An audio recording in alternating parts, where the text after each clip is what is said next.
നമസ്കാരം.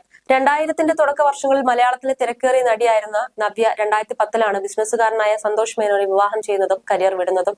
വിവാഹശേഷം കരിയർ വിടുന്നതിനായിരുന്നു അക്കാലത്തെ ഒട്ടുമിക്ക നടിമാരുടെയും രീതി. നവ്യയും ഇതേ പാത പിന്തുടർന്നു. കേരളത്തിൽ നിന്നും മുംബൈയിലേക്ക് നവ്യ തന്റെ ജീവിതം പറിച്ചു നട്ടു. എങ്കിലും നൃത്തത്തോടുള്ള തന്റെ ഇഷ്ടം ഉപേക്ഷിക്കാൻ താരം തയ്യാറായിരുന്നില്ല. മാതങ്കി എന്ന നൃത്ത സ്ഥാപനം നവ്യയുടെ കീഴിൽ പ്രവർത്തിക്കുന്നുണ്ട്. അഭിനയ മികവ് കൊണ്ടും നൃത്തചാരുത കൊണ്ടും ആരാധകർക്ക് പ്രിയങ്കരിയായ നവ്യ. മഞ്ജു വാര്യർക്ക് ശേഷം തിരിച്ചുവരവ് മികച്ച സ്വീകാര്യത ലഭിച്ച നടി കൂടിയാണ് നവ്യ. രണ്ടാം വരവ് ഇപ്പോൾ നായകന്മാർക്ക് ഒരു രാശിയാണെന്നാണ് പൊതുവെ പറയുന്നത്. അതൊരു ഉദാഹരണമാണ് മഞ്ജു വാര്യരും നവ്യ നായരും ഒക്കെ. മഞ്ജു വിവാഹമോചനത്തിന് ശേഷമാണ് വന്നതെങ്കിൽ നവ്യ ഭർത്താവിന്റെ സപ്പോർട്ടോടു കൂടിയാണ് തിരിച്ചെത്തിയതെന്ന് മാത്രം.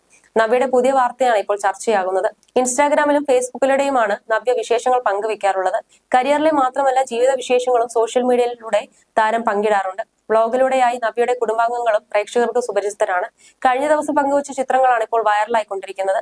നിങ്ങൾ ഇഷ്ടപ്പെടുന്നതിന്റെ ഭംഗി നിങ്ങൾ ചെയ്യുന്ന കാര്യങ്ങളിൽ പ്രതിഫലിക്കട്ടെ എന്ന ക്യാപ്ഷനോടെയായിരുന്നു നവ്യ ചിത്രങ്ങൾ പങ്കുവച്ചത്. മഞ്ജു വാര്യരടക്കം നിരവധി പേരാണ് ചിത്രത്തിൽ ലൈക്ക് ചെയ്തിട്ടുള്ളത്. സീരിയസ് ആയും ചിരി നിറച്ചുമായിരുന്നു നവ്യ പോസ്റ്റ് ചെയ്തത്. രാഖിയായിരുന്നു സ്റ്റൈലിസ്റ്റ്. വ്ളോഗറായും അല്ലാതെയായും സോഷ്യൽ മീഡിയയിൽ സജീവമാണ് നവ്യ നായർ. നീണ്ട നാളത്തെ ഇടവേള അവസാനിപ്പിച്ച് ഇൻഡസ്ട്രിയിലേക്ക് തിരികെ എത്തിയപ്പോൾ സോഷ്യൽ മീഡിയയിലും നവ്യ ആക്റ്റീവാണ്. തനിക്ക് വരുന്ന ചോദ്യങ്ങൾ ചേർത്ത് Q&A വീഡിയോയുമായും താരം എത്തിയിരുന്നു.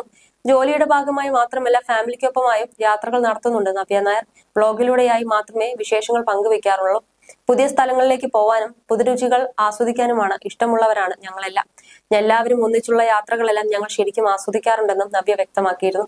വിവാഹത്തോടെയായിരുന്നു അഭിനയത്തിന് ബ്രേക്ക് ഇട്ടത്. പൊരുത്തി എന്ന ചിത്രത്തിലൂടെയായിരുന്നു തിരിച്ചെത്തിയത്. രണ്ടാം വരവിലും മികച്ച പിന്തുണയായിരുന്നു പ്രേക്ഷകർ നൽകിയത്. VK പ്രകാശ് ചിത്രത്തിന് ശേഷം ജാനയിലായിരുന്നു നവ്യ അഭിനയിച്ചത്.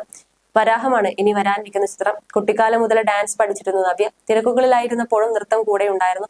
മാതങ്കിയിലൂടെയായിരുന്നു ഡാൻസ് സ്കൂൾ എന്ന സ്വപ്നം സഫലീകരിച്ചത്. വീടിന് മുകളിലായാണ് മാതങ്കി പ്രവർത്തിക്കുന്നത്. സ്വന്തം സമ്പാദ്യം വെച്ചാണ് വീടും ഡാൻസ് സ്കൂളും പണിതതെന്നും താരം വിശദീകരിച്ചിരുന്നു. സിനിമയിൽ അഭിനയിച്ചിരുന്ന കാലത്തേക്കാളും കൂടുതൽ പിന്തുണയാണ് രണ്ടാം വരവിൽ ലഭിച്ചത്. ആളുകളെല്ലാം നേരിട്ട് സ്നേഹം പ്രകടിപ്പിക്കുന്നുണ്ട്. ഇത്രയധികം ആളുകൾ സ്നേഹിക്കുന്നുണ്ടെന്ന് അറിയുമ്പോൾ തന്നെ സന്തോഷമാണെന്ന് നവ്യ പറഞ്ഞിരുന്നു. വ്ളോഗിലൂടെയാണ് നവ്യ ആരാധകരുമായി സംവദിക്കാറുള്ളത്.